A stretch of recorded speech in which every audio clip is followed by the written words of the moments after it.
AQSh Eronga yana zarba berdi. Eron Hormuz bo'g'ozida 3 ta tankerni o'qqa tutganiga javoban AQSh uning hududiga aviazarbalar bilan hujum qildi. Ma'lumotga ko'ra, hujumga uchragan tankerlardan biri dron zarbasi oqibatida shikastlangan. Qatarga tegishli suyultirilgan gaz tashuvchi tanker ekipaji kemaga noma'lum snaryad tekkanini bildirgan. Eron o'qqa tutgan 3-tanker haqida ma'lumot berilmagan.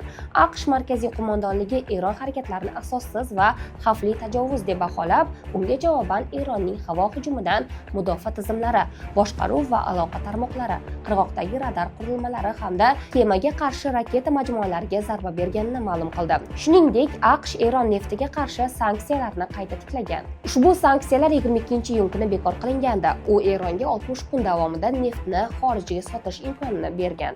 Eron esa tanker belgilangan ogohlantirishlarga amal qilmagani sababli hujumga uchraganini bildirib, AQShning harakatlarini kelishuvni buzish deb baholadi va milliy manfaatlarni himoya qilish uchun qat'iy choralar ko'rishni ma'lum qildi.